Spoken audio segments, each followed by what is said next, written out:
అందరికీ వందాలండి.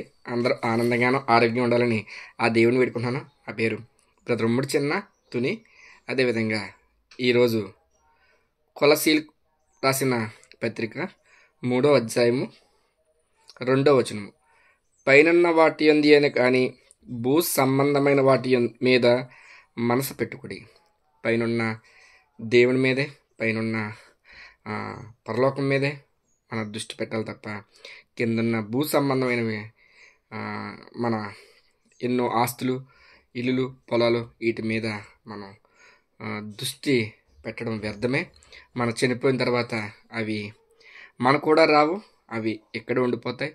అది ఏది కూడా మనకు కూడా రాదు. బంగారం, డబ్బు, భూమి, ఎన్ని ఎకరాల భూమి ఉన్నా భూమి కూడా మనతో రాదు. అన్నీ ఇక్కడ ఉండిపోతాయి.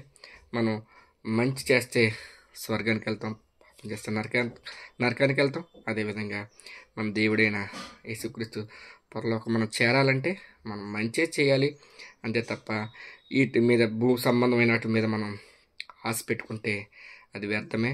మనం ఎన్ని సంపాదించినా ఏమి చేసినా మనం ఇక్కడే విడిచిపెట్టి వెళ్ళాలి తప్ప మనకు కూడా ఈ రావు. అదేవిధంగా ఈ చిన్న వాక్యం దేవుడు దీవించిన గాక. అందరికీ వందనాలండి.